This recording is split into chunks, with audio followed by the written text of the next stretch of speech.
Hello, Yay. one and all. This is Peter Palmiotti, and this is Comics and Art. Yay. So today I have a few guests with me, and we'll be talking about their project. Noir is the New Black, currently on Kickstarter, and what is it? 50% funded currently. Yes. Yep. Yes. Welcome. Do you want to introduce yourself? Maybe give a brief bio of each of you, so people can know who you are and where to check you out online. TC, you first. Um, Unlike Fabrice over here, I mean, I have a couple of fan groups on Facebook. I have one on Instagram and Twitter. I have a website. It's www.retreonmediaalliance.com. We do video game reviews, movie reviews, etc. and so forth. Nerd stuff. Beyond that, man, I'm just out here. Okay. Well, it's going to be a little longer for me. I'm Fabrice Sapolsky. I live in LA. I'm originally from Paris, France. I've been in this country for 5 years, but I've been working in American comics for over 20 years. Uh, I uh, I was a journalist and an editor, then a creator, then an editor again, and a creator, and now a publisher too. Um, I am the co-creator of Spider-Man Noir. I think a lot of people know that or know me for that. I originated the idea and then co-developed it with David Hine, and I did that for a while. And then I had two creator-owned books. One is called Intertwined, and it was already on Kickstarter in 2016, and then it was published by Dynamite Comics, and the rights are going to revert back to me early next year, and we're going to republish a new version, probably enhanced.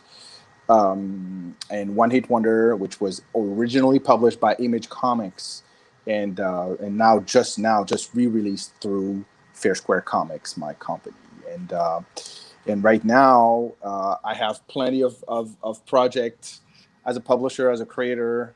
Some will be through Fair Square Comics, some will be for other publishers, um, and um, and voila. And now we're doing this beautiful campaign called Noir is the New Black, which is the flavor of the month, I guess. Yeah, and it's like I only heard about it because you posted it as a comment on my Facebook Yeah, post, yeah. where The I beauty said of the algorithm. where I said yeah, where I said no plugs, but I looked at it and I was like, this is so professional looking.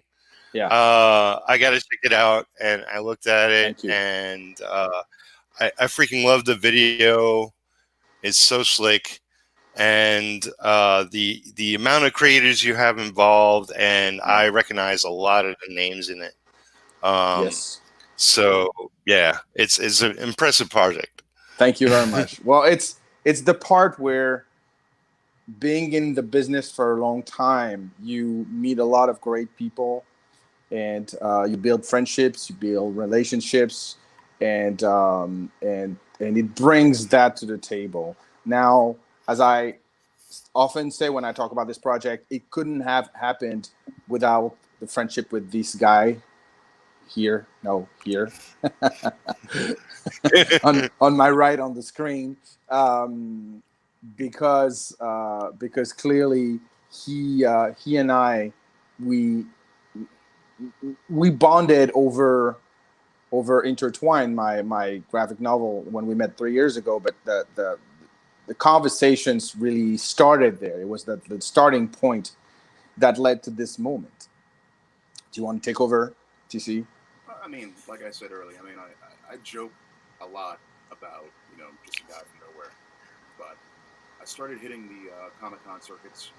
I've met a lot of talent in the industry, a lot of artists, a lot of writers, celebrities. But this guy over here was one of the most intriguing people that I got to meet because, for starters, he has always carried himself well. He is very humble in what he believes in and he's not overbearing with the message. And when we started talking at his booth about Intertwined and why I should read it, I took his word for it. So I went home, and I grabbed a copy and I read it under an hour, and I was like, wow, this is great. And I reached out to him. This is also a man who has been with me through some rather tough times. And, mind you meet someone at a con, it's whatever, right? They're just people. Um, when he allowed me to interview him shortly before a very important surgery in my life, and we ended up talking for hours after that, Yeah. I knew that there was something here. And he is one of the most encouraging people that I know in regards to not only writing, but into creating anything, and getting your personal brand and message out there.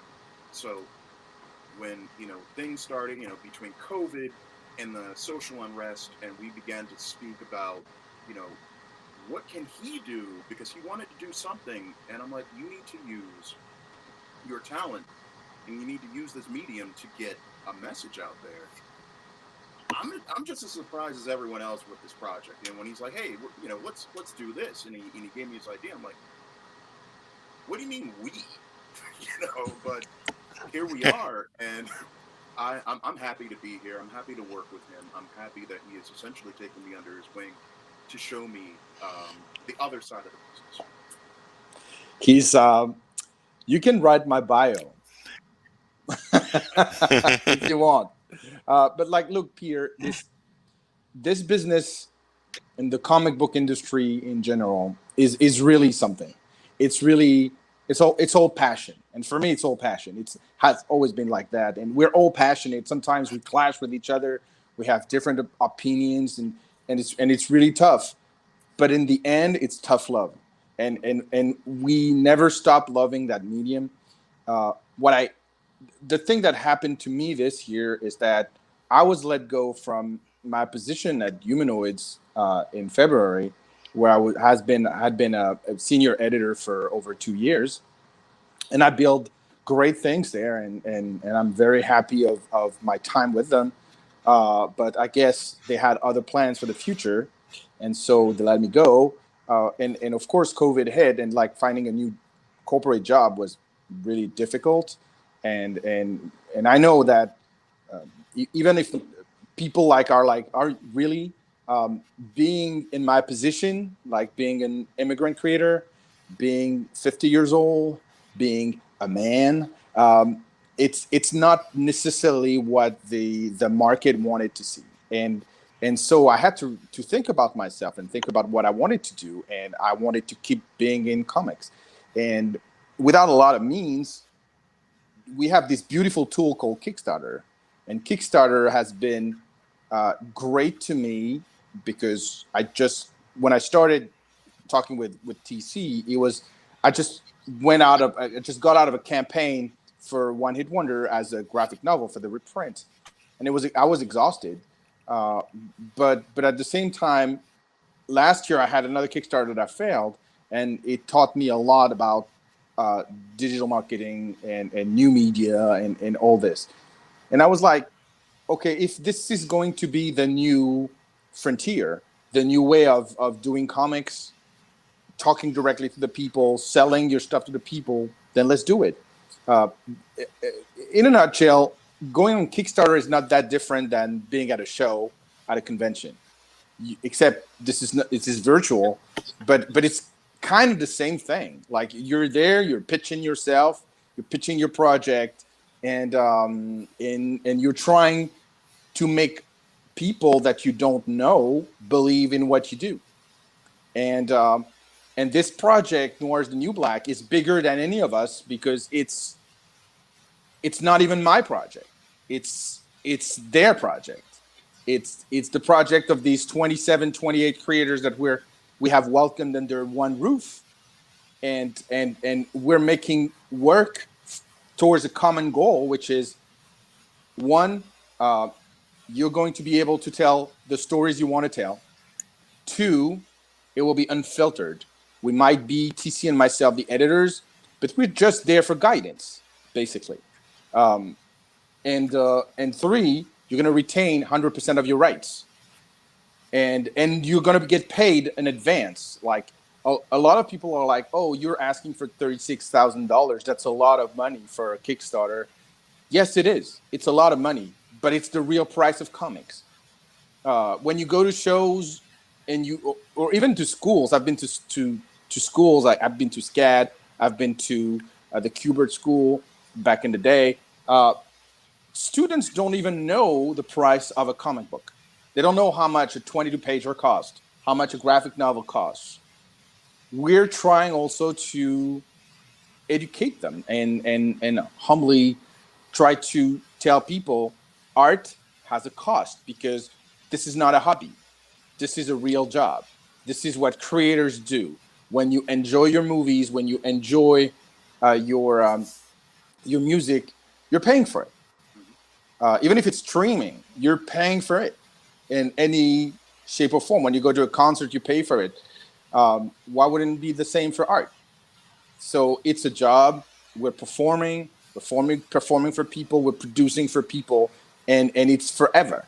So when it's less expensive than a subscription to Netflix if you buy this graphic novel, because Netflix is like what, $10 a month.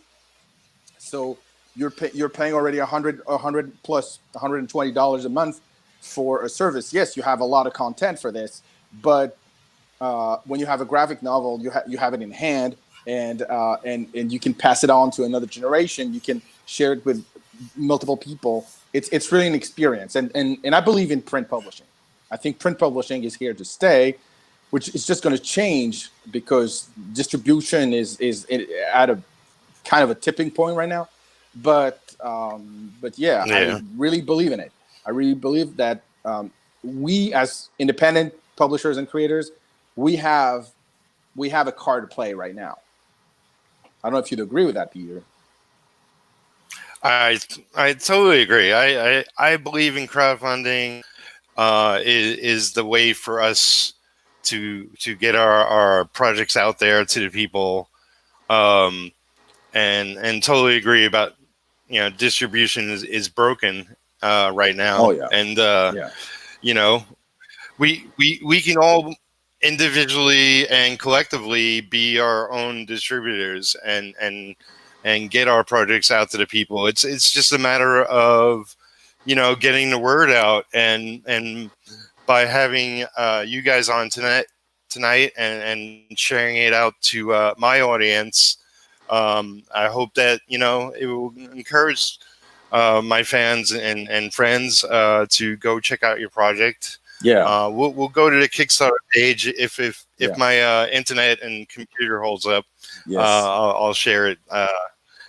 But yeah, definitely. Like, I saw that you had your previous book up on Kickstarter the first time.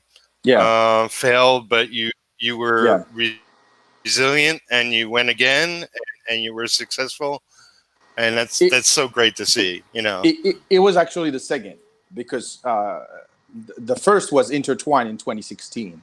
And the thing is, between 2016 Intertwined and 2019, when I launched the first One Hit Wonder campaign and I failed, it was like a different universe. Like all the rules had changed. What I thought was okay was not okay, because there's a lot of competition now. There's a lot of white noise. There are like hundreds of projects every day, and a lot of them are very good.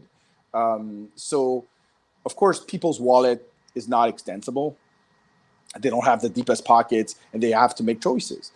So we have to be the best version of what we can be. And I'll let TC talk about like the book itself and how we manage our talent and what we expect from them. But like regarding the failure of One Hit Wonder, I understood one thing, is that and it was like an epiphany. It's not so much about the project. Anything that we launch as independent creators, it's not so much about the project. It's about the people.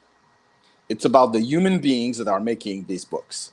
And that is extremely important, because we live in a time where brand culture is the dominant force.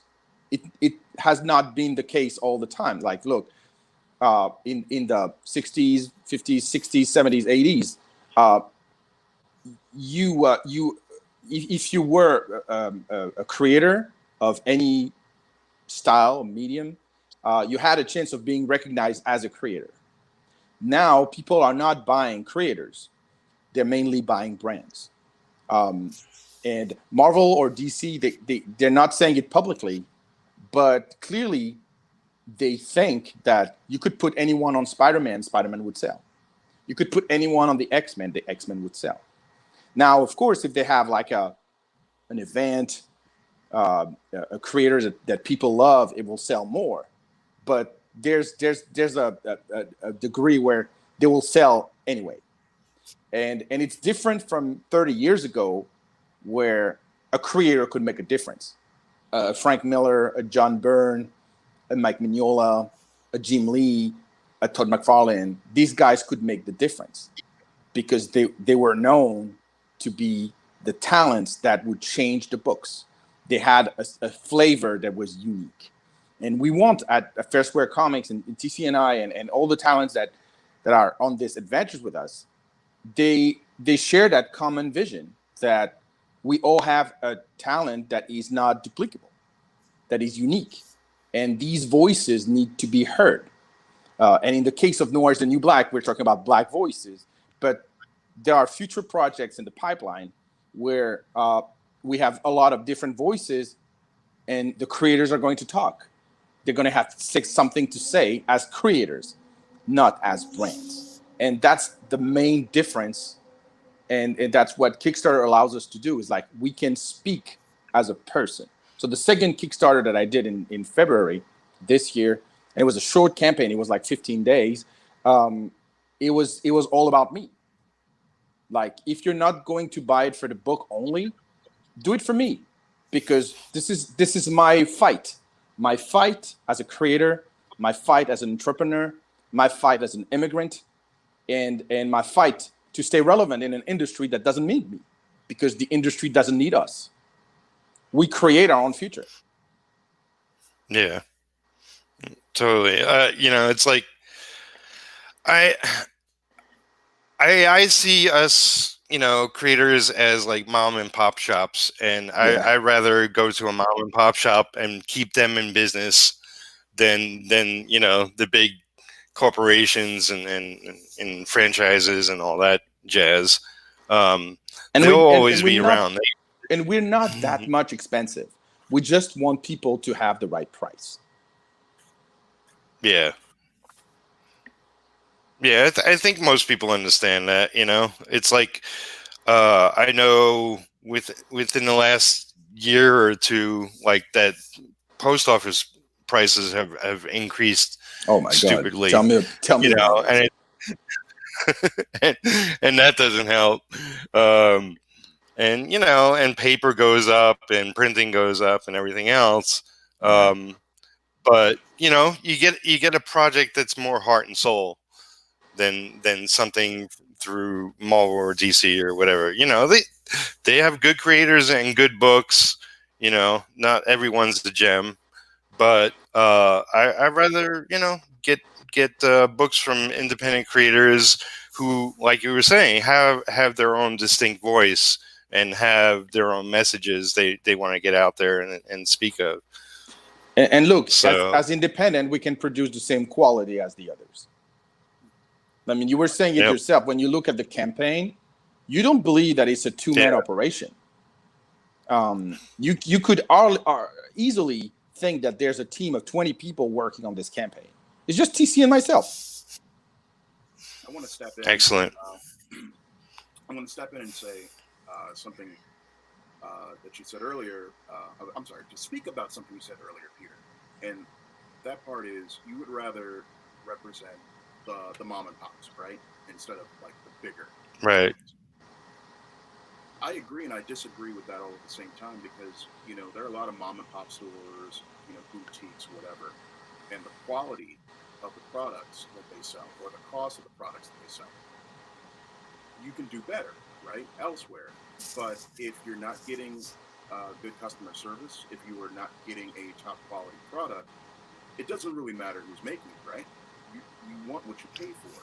So if you can provide something that is more tailor made to an audience, like what we're trying to do, using the mom and pop store example, we don't want to be every other independent comic that's out there, because truly, with the right drive and initiative, anyone has the ability to create their own comic. We want to create something that is going to be on a level that either matches or exceeds what the bigger companies can achieve, while still being, like you said, that mom and pop. So that's really the goal Right. for this project. It's a litmus test to show that we are capable of creating something of that quality to garner the trust of the audience that we hope to pull in to fix it. Yeah, and we're paying attention to Right. the production values too. This is something that I'm pretty pretty anal about. Like, it's very important that the books look good, that the printing quality is premium, that there are refinements that you find at the biggest publishers. My model is like Taschen Books. This is my model. This is a company that is smaller than many of the other publishers, but they're selling books for $200, $300, $500. They're putting the quality before anything else, and I think that when you are a smaller publisher and you need to differentiate yourself, quality is part of it. Um, that's why I'm a huge advocate of having professionals at every level of the production, every level of the food chain. Like, if you are going to have an independent project, you have to have an editor, you have to have a designer, you have to have a letterer, you have to have a colorist. If you're a one-man operation or one-woman operation or one non-binary operation, if you are, that's fine. But at the end of the day, what you want is to share your story with the biggest possible audience. And if you are going to do that, you need to have production values. You need to pay attention to details. And as TC was saying, even up to the way the packages are made, you have to pay attention. I had a one of my backers on One Hit Wonder who called me up and said, "I've never seen a package like this. I'm really impressed." And it's not me. I just hired the right person who had the vision to create a package that will not damage the book and that will look great when they receive it, so that the unboxing experience is also something premium. Right. Yeah. I mean, I agree. Quality is really important, and I have received. It's like I pledged to a lot of Kickstarters since it's been around, and you could really tell the difference between somebody who just threw it in an envelope and Yeah, mailed it to you, or somebody who took the care to package it right and maybe even put a little message in there, a little something special. Makes a difference, exactly. how you react to getting it and how excited you are about it. um, I will mention we have people in the chat and people watching. Great. Welcome Hello, everybody. everybody. Yeah. um, If they have questions, we're Brian here. says TG TC, can you increase your volume? I think he's at the best volume he can do at the moment. So hopefully you can hear him. Yes, and he has a lot of things to say. Yeah. TC, don't you want to tell Peter and the audience about the how we deal with the talent? Well, let's hope that they can actually hear me. Yes. Working with talent, that's fun. My idea, and I think Fabrice feels the same way, is to create a cohesive thread between all of the talent that we are trying to bring in to this project. simply looking at what we're doing in the now doesn't necessarily speak to what comes next, right? You always want an option to create something new, and you can't do that by mistreating your talent. So we have been trying to form solid relationships with the people that we're working with, and we're bringing in a lot of people that we've worked with before in some capacity in the past. Fabrice knows people, I know people, so we're trying to bring them in, create that ensemble so that we can continue to create properties moving forward. Um, Honestly, that's really the best thing that I can say about this is we're not treating talent like they are disposable. We're not treating talent um, like this is just another gig for us. I mean, we're not, this is not a disrespect to deviant art or anything, but it's not like we're going to deviant art and grabbing whoever we can get to throw this together. We want the quality, so the best way to get quality from someone is to connect with that person um, on a more intimate level. So that's what we've been trying to do by reaching out and having the conversations that we've had, making the suggestions that we've made in order to make the best possible anthology we can. And it's all passion, it's all about the passion. Like TC said, every book that we publish now or we will publish is important, and we treat each book with like the highest level of consideration you could give a project. Like as far as we're concerned, I mean, I stopped all my other projects at the moment, and I have 17, so there are a lot of projects. But I stopped all of them to take care of the Kickstarter, because it's not something that you can do lightly. You can't do a half-assed job doing this. The Kickstarter is like, it sucks all your energy, all your time, and you have to be 100% laser focused. You can't be sloppy with that. Like every day is like a hustler's day, which is funny, because like the hustler is a one of those characters in the noir, in the noir catalog of characters. There's always a hustler, and so I guess we're also the hustlers in our noir universe. TC has disappeared. He dropped. Yeah. So I'm going to keep talking until he comes back. But yeah, the project itself, the reason why we chose Noir as a common denominator for all the creators is not just the pun. Noir is the new black, which I hope people understand. I mean, I've seen people who didn't understand the pun.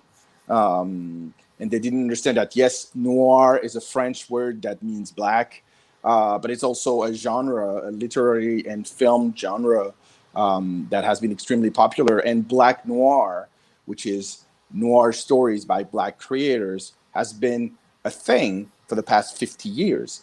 So it was like, how do we bring that to life?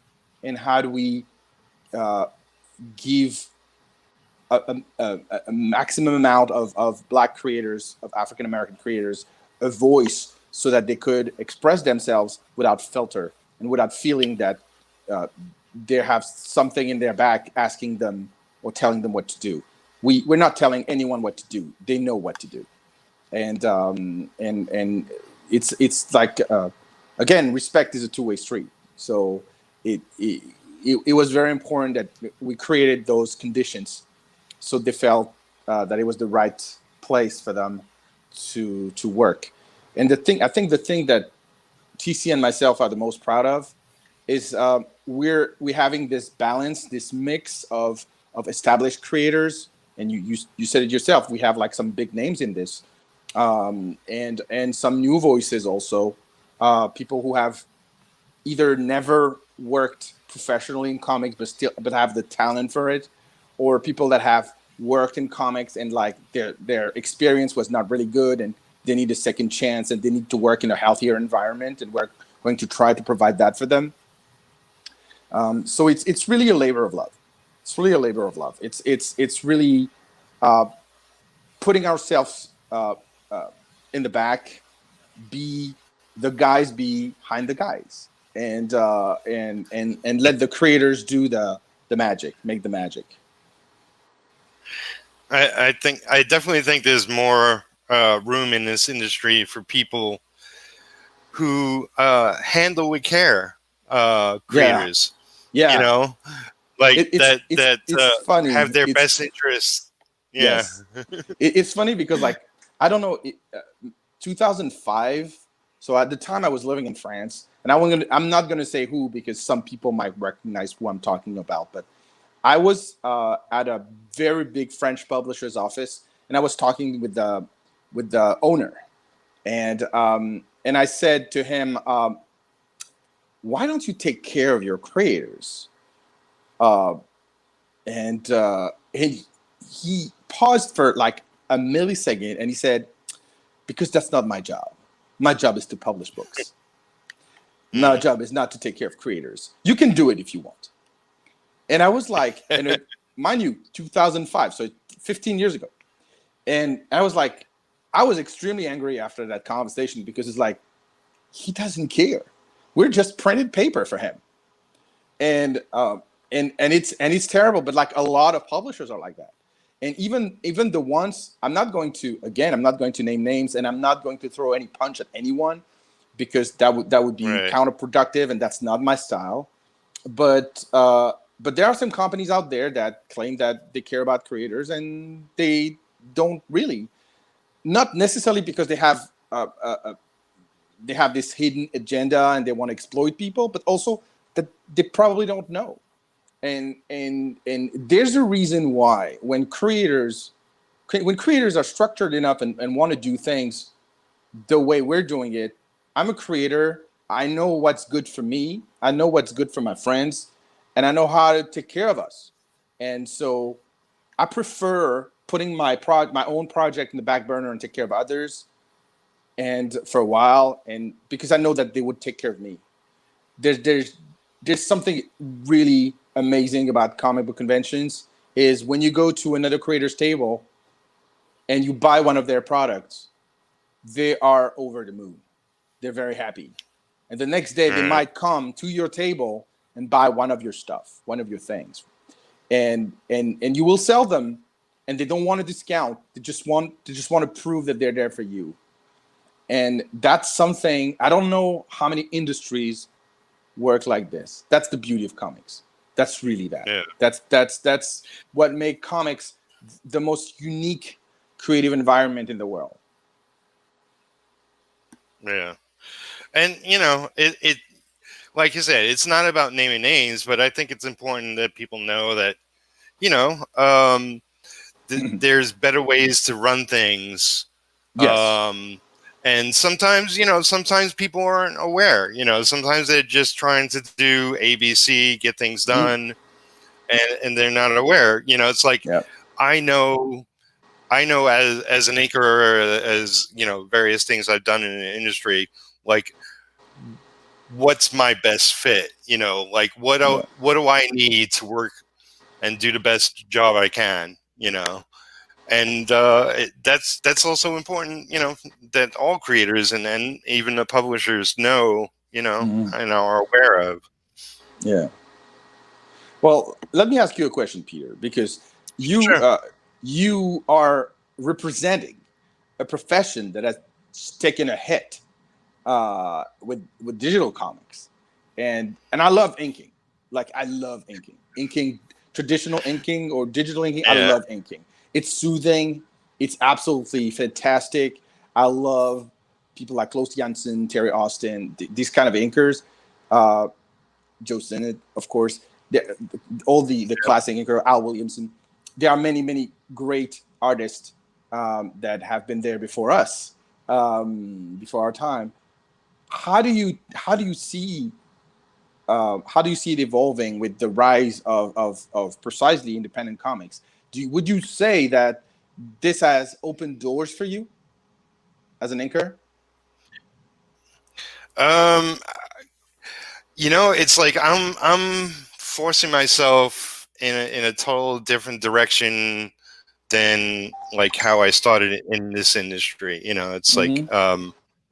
I am looking towards creating my own projects and working with friends and, you know, being a small publisher myself, Yeah. as opposed to mostly working for other people.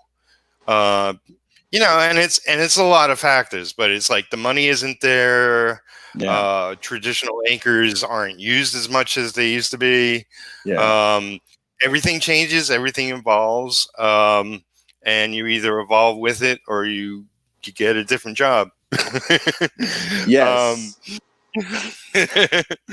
But at the same time, so I think it's really high time to rehabilitate anchors, because and it's something like anchors add. You know what we say about things that you don't see, and if you don't see them, it's because it's perfect. Um, Anchors clearly bring something that you don't see when you don't know, because you've never seen the right, breakdowns, you haven't seen the layouts, you don't know how much of the background the penciler has done, you don't know how much of the work the penciler has done. And we know for sure that, like, if you take people like John Busman and like Tom Palmer was inking a lot, he was recreating a lot of things over his layouts. And we know that now. We didn't back in the day. It was like a secret. So we know that inkers bring a lot to the table, even with digital. And I've said, oh, TC's back. This is just a test. Can you guys hear me? Oh yeah, very good. Okay. yes, yes. So yeah. So but did you see what's the most the biggest part of your work right now? Is still inking, or is like managing? Um, Currently, I have more inking than anything else. I'm still in the early phases. Like this will be my first book, really. Mm-hmm. You know, getting it out there, and I'll have other things that will follow. Um, but I'm looking to grow slowly. You know, Yeah. I'm just one person as opposed to two, so I'm doing everything myself, and you know, I'm making more mistakes than I ever did before. But I'm also learning a ton more as I go. Um, We have to make but mistakes. you know, yeah, yeah. Failure is just another Um, part of success, you know. that is true. Um, you know, it's like I I didn't know the level of an anchor until I you know went to like comic conventions and saw original artwork. You Really? know, it's one thing to see comic. It's one thing to see the comic in the finished form.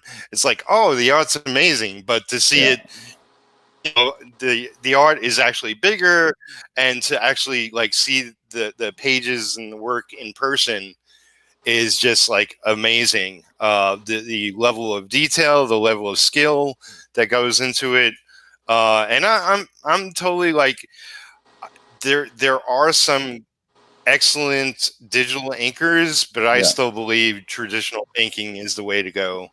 And it's a skill I'm willing to pass on. You know, like Mm. I'm pretty open and available. You know, if anybody wants to learn, I'll take them aside and teach them some tricks or whatever, and work How with did you them. learn? How did Uh, you learn?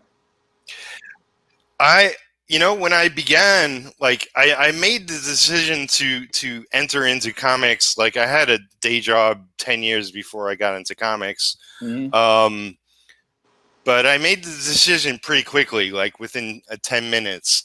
I was like, okay, this is what I want to do for a living. And I figured my in was inking.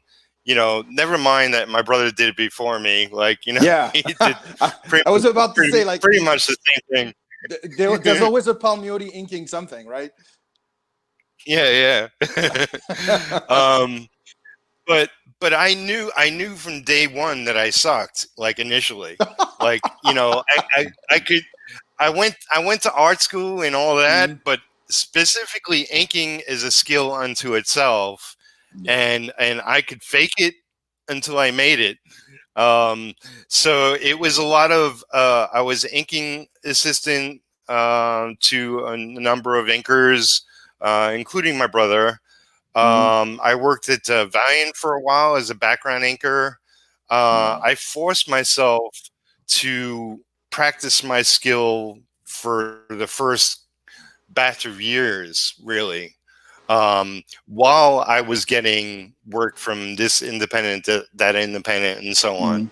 So it was just years of training myself, really, Yeah. like copying out of other comics and everything that you could possibly think of, Well, you have to start somewhere Yeah, nah, to it's develop your own definitely style. and like you said, it's like I freaking love inking. If the rates were better, I could see doing this for the rest of my life, just inking alone and being happy. Yeah. But You, unfortunately, the industry doesn't go that way. So you know what I love about inking? What I love about inking is people don't understand that it's the ultimate job because, except for colors, if you have a strong personality, you're the one who has the last say on the page, and McFarlane like proved it. He changed so many panels from so many artists because he's been inking his own books because he's the boss, and yep. uh, that's extremely interesting. And I mean, I'm not comparing myself to Todd, but he has been an inspiration because he's independent. He's fiercely independent. The funny anecdote that I love to tell is that about a year and a half ago, I was in Arizona for a con, and Todd comes to my table and he sees me drawing Spider-Man Noir, and he says, "Good job, kid. You should draw your own book. You should do your own book." And I'm like, "Todd, I already did. I did it twice already, and one at Image." And he said, "Oh, I didn't know. Okay, keep doing that. Keep doing that." But he never stops representing independence. And even though like we're not going to start a conversation about Image because Image it's a whole different conversation. We could stay hours talking about what Image has become and what it is. But clearly the spirit of it, that's Todd McFarlane. He's still the spirit of Image. He's still this guy who's fighting for his vision. And I guess Fair Square Comics, as well as like I know so many other great independent publishers. I mean, I can think about Stéphane Franck, who does Dark Planet Comics. He's doing a wonderful job. He's one of my models when it comes to independent publishing because he built his house from scratch 6-7 years ago, and he's now he's a bigger operation.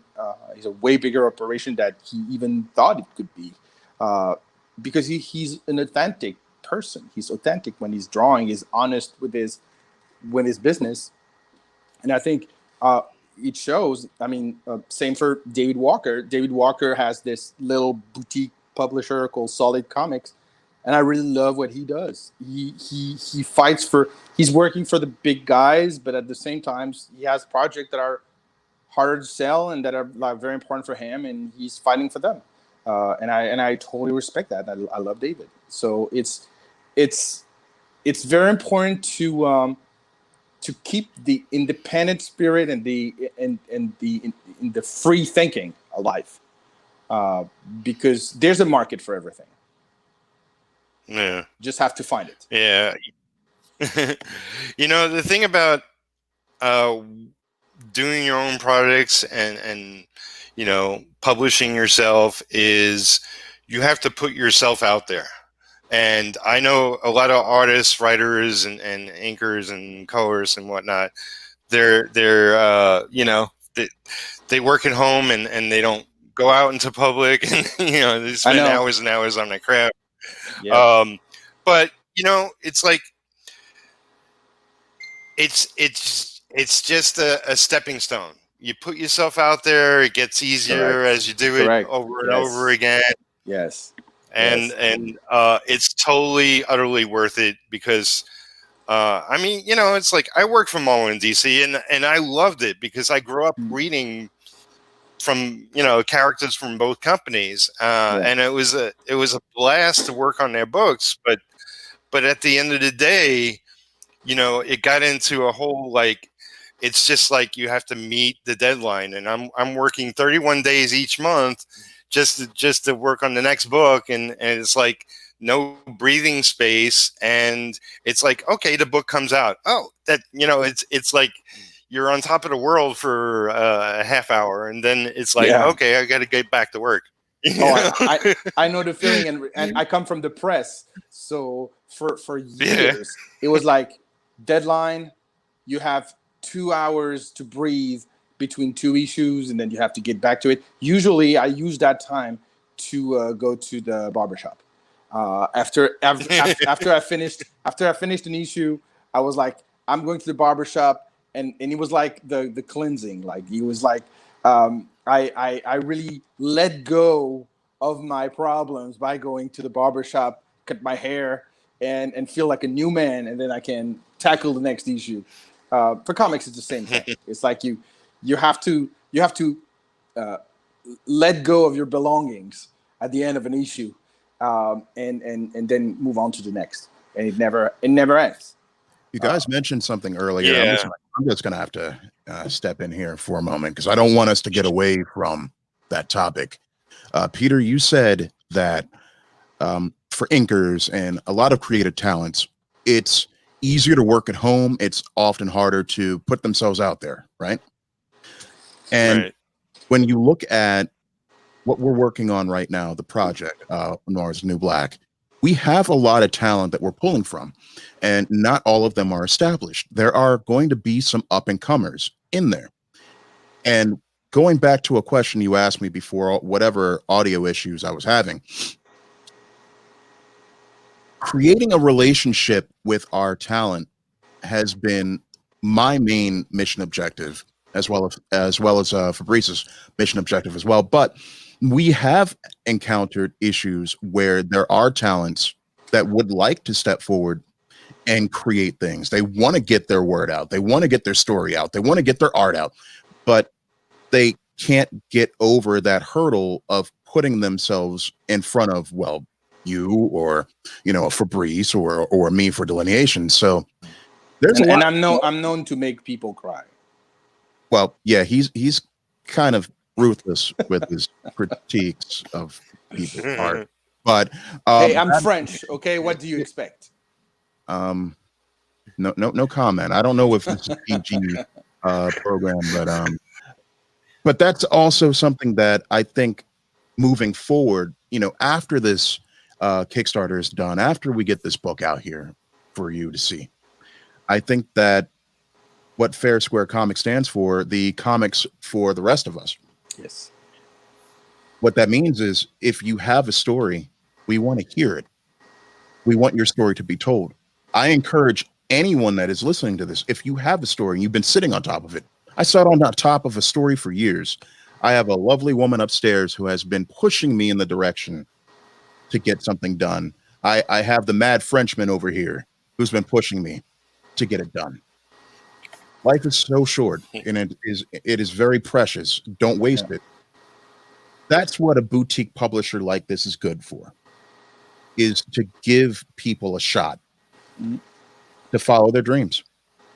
A few years ago, I got to interview the Kubert brothers, and I asked them that simple question: what's the biggest professional tip that you got from your father, the late Joe Kubert?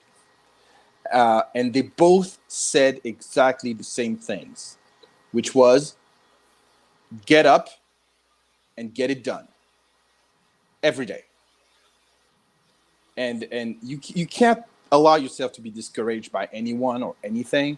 People are going to tell you that it's not possible, that you don't have the talent, that you don't have what it takes, that you're not what they're looking for. It happens to me on a daily basis. It probably happened to you too. It happened to TC. It happens to a lot of us. Okay, we're not good enough. Well, we are. Newsflash. We are good enough. We are good enough because we can build an audience. We are good enough because there are people who care about what we're putting out. And we may not be refined to the best possible version of ourselves at instant T, but we will, because progression, like refining our craft, working on it, we get better at it. I became a better writer when I started drawing, and I became, and now I'm venturing into coloring, and it's hard as hell. I hate it, and I'll never be a good colorist. But I'm trying because I don't want to let go. I don't want to give up on something that will allow me to fulfill my integral vision and have a 360 where I can say, okay, I can do a comic book all by myself. And it's not just because I want to say I can do it. It's because I want to know how it works, so that when I work with other talents who are better than I am, I can direct them the best possible way so that they don't lose their time. I wanted to say something about earlier, if I could, Peter. Sure. Yeah. Yeah. With the audio cut out, I think that one of the messages I was trying to get out there got lost. So, just to give you the short version, this is a very important project. From conception to where we're at now. I'm sure that Fabrice spent the better portion of however long I was gone yawing about, what we're doing and the why we're doing it, as he should. Not really. I was waiting for you. Okay. Listen, like we said, it's the comics for the rest of us. It is all about representation, and representation is one of the most powerful tools to change the narrative, to change the way that the world sees us. Right. I don't want to mention his name, but I will for the sake of the podcast. Nick Cannon got himself in a lot of trouble. Why did he get himself in trouble? Because he had some preconceived notions of what a people were, right? And he re-educated himself, and he's on the road to rebuilding his career. And I wish him luck. But that's the point. You turn on the news and you see crime statistics, and you see more faces a lot of the times on the 11 o'clock news that look like me. And it's typically in a negative light. Well, eventually that's going to spread to enough people that they're going to look at me, not the guy on the news, but they're going to look at me and the many me's out there also in a negative light. So representation, turning that around, like what Bill Cosby did. Unfortunately, it was Bill Cosby, but what Bill Cosby did back in the 80s, or what Will Smith and James Avery and company did with the Fresh Prince, giving representation to a class. I mean, beyond Noir is the New Black, we're not just settling for a completely black focused, comic book line. That's not what it's about. It's truly comics for the rest of us, representation for the rest of us, stories that would not ordinarily be given a shot with Marvel or DC or Top Cow or IDW or any of the big companies. That's what we're here for. So with this, not only is it an opportunity to give more grounded, and there will be some fantastical elements to it, but more grounded stories, giving you a look into the Black experience, but it is also a platform to give you a future look after this project into a Jewish experience, or a trans experience, or a gay experience, or a non-binary experience, or it doesn't matter to us as long as the story is strong and you have the will to tell it. But for this is a direct assault again. What we have seen on the news, this is a direct assault against the civil unrest. This is a direct assault to the world, showing the world what we are really about. We are a creative people, and we want that to be seen. Yeah. Right. And also that I want to mention this is that we Sure. we not just have African American talents. We don't just have Black American talents. We have Black talents from around the world. We have one incredible artist, young artist, Karen Darboy. From Italy, we have 2 creators from France. That was easy for me. We have we're in talks for other creators that come from other parts of the world, Canada, and even South America, and like we're and even Africa. I've been talking to someone in Africa. There are a lot of people who are coming from everywhere, and they are going to deliver their noir experience or their noir story through the lens of what being Black is, and this unfiltered this unfiltered corpus is I mean, personally, that was the biggest drive for me. It's like, I want to read those stories. I want them to tell me how they feel, what they feel, how do we live better together. This is an inclusive project, and I'm extremely clear on this. This is not Black for Black. The same way, if I'm doing another a Jewish book because I'm Jewish, if I'm doing a Jewish book, it's not Jewish for Jewish, Jew for Jew. 4 years ago, I did the Jewish Comic Con in Brooklyn, and it was an inclusive experience. We had Muslims, we had African Americans, we had Asians. We have one creator, Isaac Goodhart. Hey, Isaac, I love this guy. He's half Korean, half Jewish. He's clearly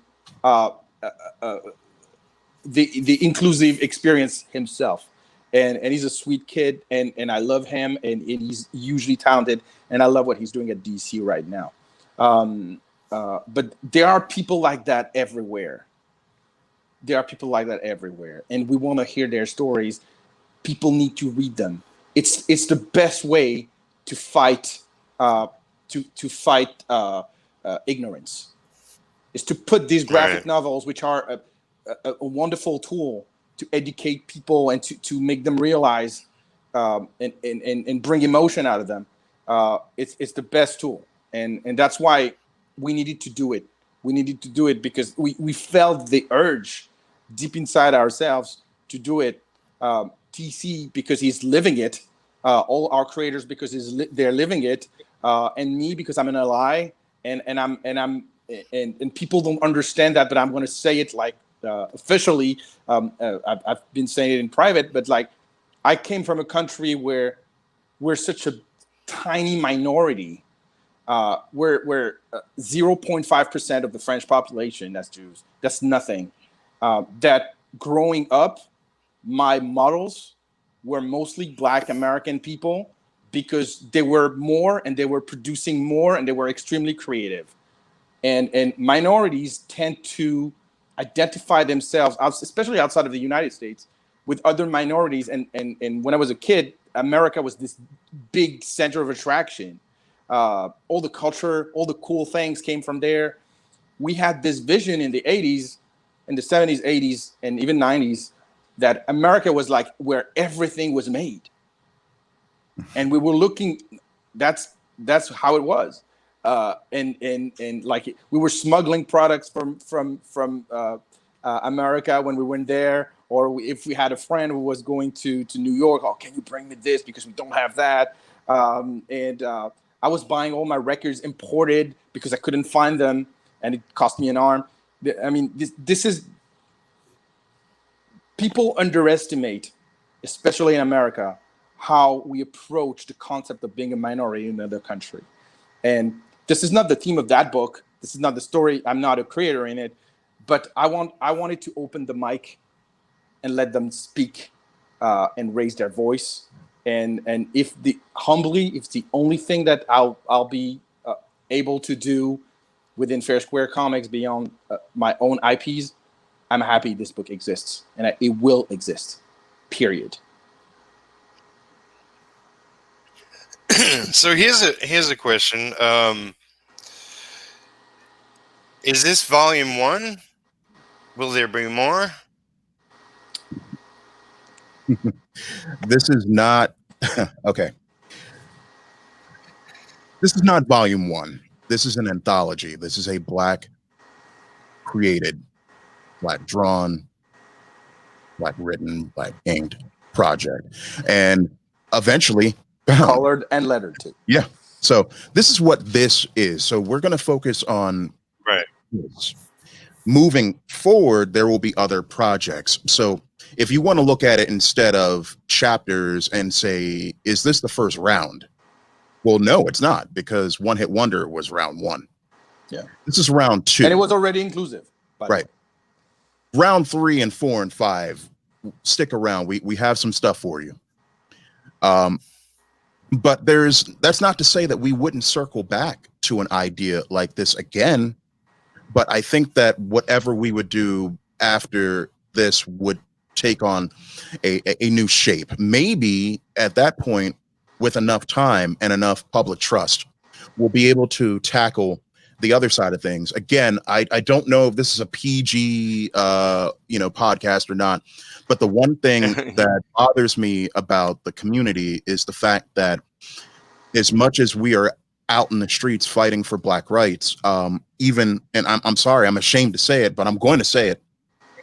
You can't be pro-Black if you are anti-gay. You can't be pro-Black if you are anti-trans. You can't. It doesn't work. And I see a lot of times where we are asking to be accepted within our own community, we are not open to accept them. They need to have representation as well. Maybe the next book that we do, maybe not the next, but a few down the line, maybe we can actually include trans, non-binary, and gay and lesbian writers and artists and inkers. And if they happen to be Black, then that's great. Maybe that's what it'll be. Don't know. But this is round 3. Well, 2. I'm waiting for round 3. Round 3, Fabrice and I, we have to talk. But this is what this is. And since, he's had enough to say, I got this to get off my chest. I kind of, to pardon the phrase, I pussyfoot around a lot of stuff. And I don't like attacking DC, Marvel, or any of the big companies. I'm not going to do that. What I am going to say is a blanket statement to all comic book companies. In the beginning, it was an industry established by kids that needed to eat. They shared ideas, they pitched stories, they drew, whatever. And that's how we got some of the greats. Well, those days are gone, and they've turned into mega corporations, bought out by other corporations. And I think a lot of the heart and soul of the industry went along with it. Because when you really look at it, this really comes down to modern day folklore. And sitting around that campfire, spinning yarns. This is what comics are. This is why people are still reading them into their adult years. So being able to create those campfire stories that I actually want to stick around to listen to, that's why I'm here. This is what this book is. These are our stories. And you can go and run and tell that. Sit around the campfire, talk about that. Sit at home and talk about that. Share it with your friends. Well, again, but what we do next, sky is the limit. But for now, this is, again, a full-on assault to take back the joys of comics. And yes, and I would add, when we have the privilege of having talents like the ones we have, like the Brandon Eastons, Melody Cooper, Brandon Thomas, those kind of people that joined, and they have other projects going on. Don Walker, Andy Marie. The list goes on. I can't throw all the names right now, even though I love them all. But these people chose to allocate a portion of their time to jump on, come on the boat with us and sail for a while because they think that this book is cool and important. And it is. It is cool and important. It's. I've seen what made me really happy. I saw other professionals, our peers, backing the campaign and sharing it, and to me that's the biggest testament to what we're doing. Is that you see other people from other big companies or bigger companies, and they see this little project and they say, okay, we're gonna give them 10, 20, 30, 50, whatever dollars. But we're going to say even $1, I'm happy they're going to say, I'm with you. This is important for me too. And the more people will understand that a book like that is important, the better the industry will be. We've seen terrible things happening in our industry in the past 6 months.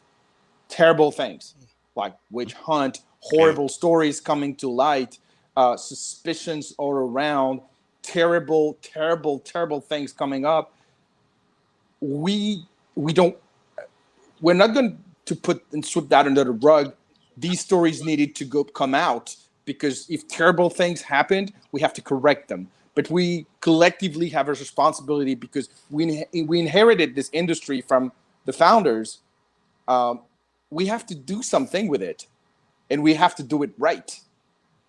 And we know, neither TC or myself, we're not the moral authority on anything, and we're not going to go on that territory. But we just want to do our thing, and again, let the creators express themselves the way they always wanted to. Yeah. No, that's. Are you That's the way it inspired should now? be done. It's like I believe I am inspired. I believe that, like you mentioned, there's a lot of horrible things happening in the industry, but that could be said about any industry. And Yes. I myself, I'm not perfect, but I try to do the best always.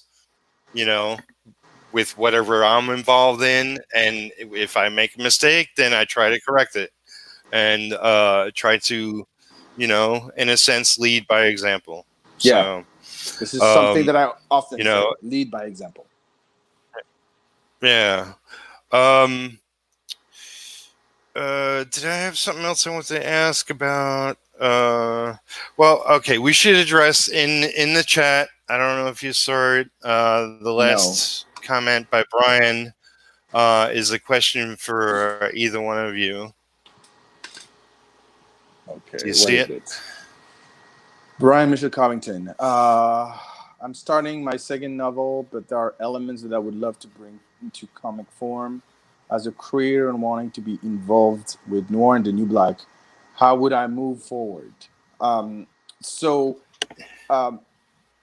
you want to talk about this, TC? About the process of welcoming new creators, if we have the space, of course, or not? Yeah, I can do that. Hi, Brian. Again, good question.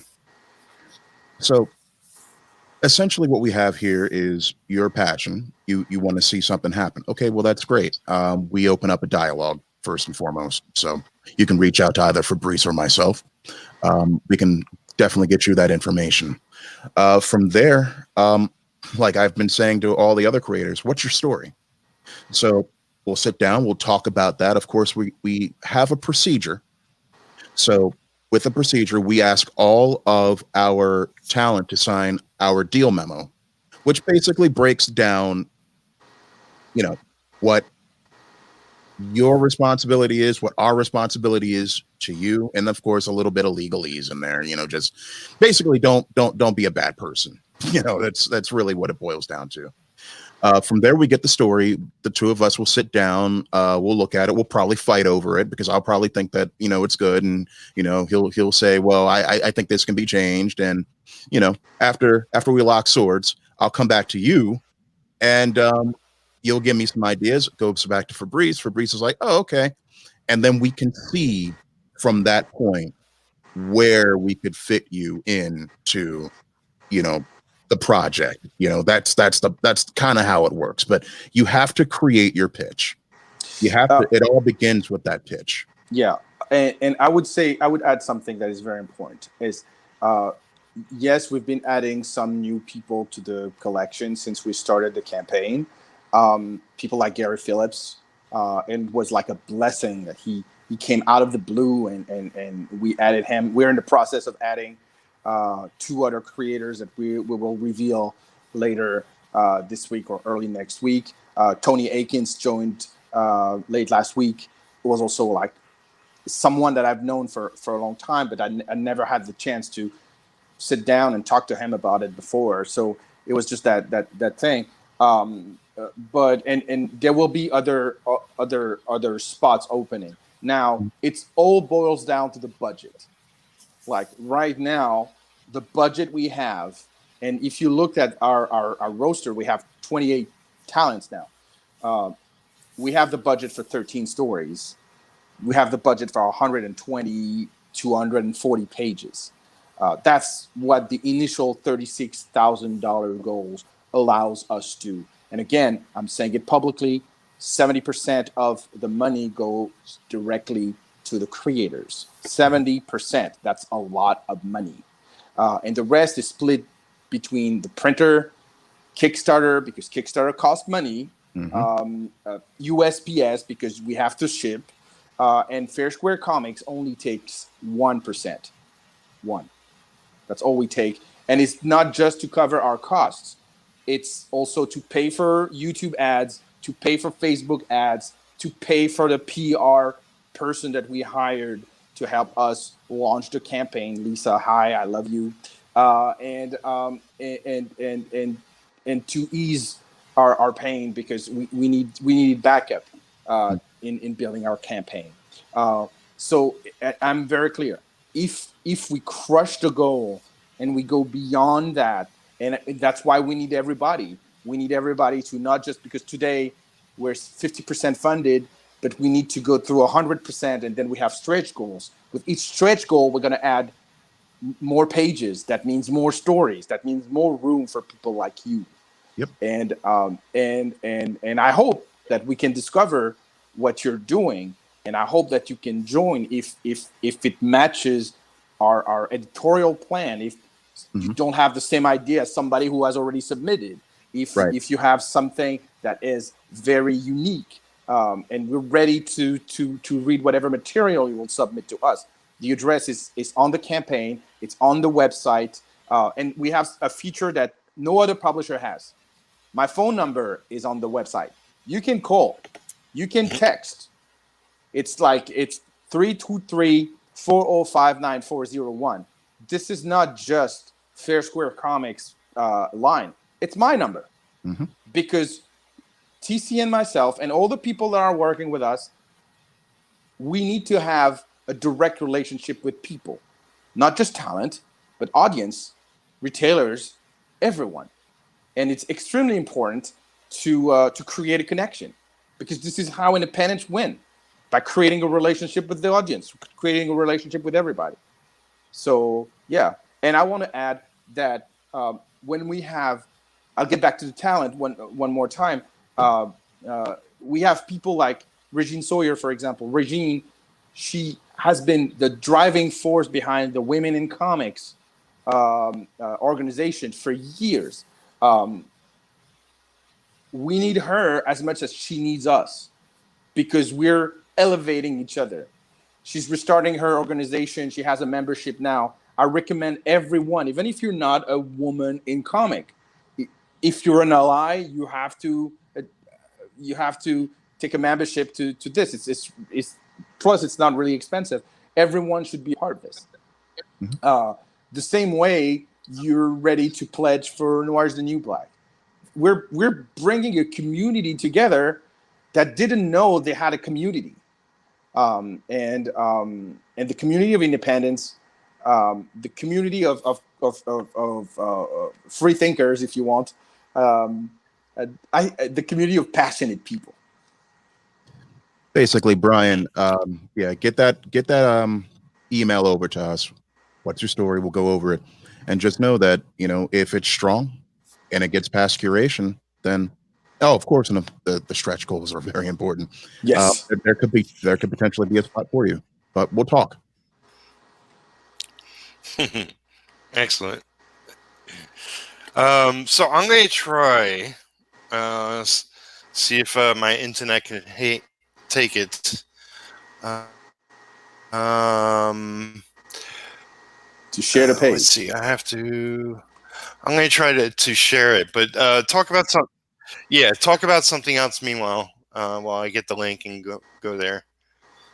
Okay. So what didn't we cover? Uh, I feel like we've covered a lot of territory here today, and it's great. I mean, thank you, Peter, for the opportunity to have us, because it's not every day that we have the chance to speak to an audience about this, and we've done it only once since we started the project. It's another podcast that will be online pretty soon, and it was a completely different vibe. So we're not even repeating ourselves, barely, except it's the project. cool. But yeah, we really need everyone. At this point today, we're a little bit under $19,000. We need to get to 36,000. We need everyone, support, help, the love, the sharing, everything. If you can pledge yourself, you're watching this and you can pledge yourself, pledge as much as you can. If you can't pledge, then share, then tell your friends, then like organize like a raffle, and I don't know, do something. There are many ways to help us beyond just giving money.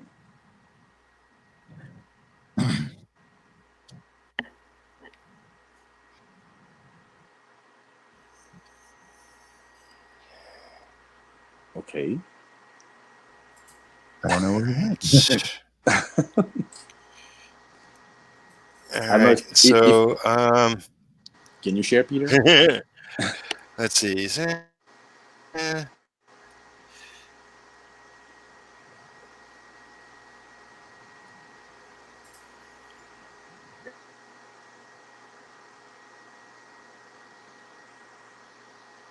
Okay.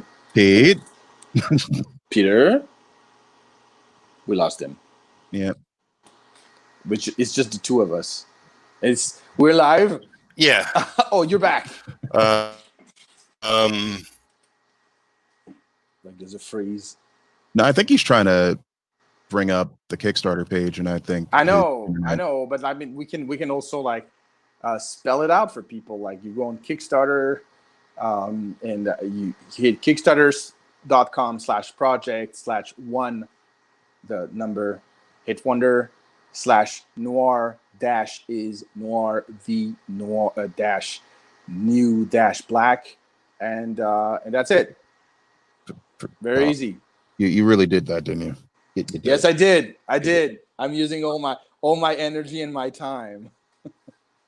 I know it's late. It's late. Yeah. All right. Peter is not even there anymore. Are we still live? It looks like it. Well, Amazing. it's the Fabrice show now. No. Well, already have a YouTube channel. Yes. Oh, you can subscribe to the YouTube channel, to the Fair Square Comics YouTube channel if you want. There's some pretty good stuff there, and unfortunately, I don't have the time to produce as much as I want. But yeah, there will be some cool videos coming up on this. I don't know. Maybe we should leave too. We should let people like, okay, this is a weird ending. We should leave. I don't know how many people are still there in the chat. So by awkward, yeah, it's pretty weird. Yeah, but anyway, I got some chicken waiting for me upstairs. Okay, maybe a biscuit. So I'm gonna go eat that because there's no shame in my game. So no, and I'm quite sure you can tell the viewing audience more about the project. So no, I will leave everybody and say good night, because that's what we do now. Good night, everybody. Thanks for being there for an hour and 20 minutes. Okay.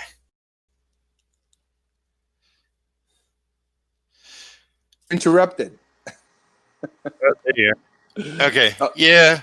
I tried it. It's too much for my system. That's all right. While you were away, we made sure that people had the address. So we're ready to let everyone go and take care of their dinner right now.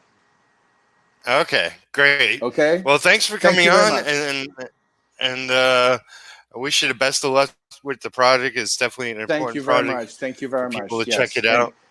Yes, and remember, everybody. Remember, I'm trying to took the camera. Remember, everybody, Noir's the New Black is the graphic novel of the year. And as I always say when I end conversations, remember that comics are life.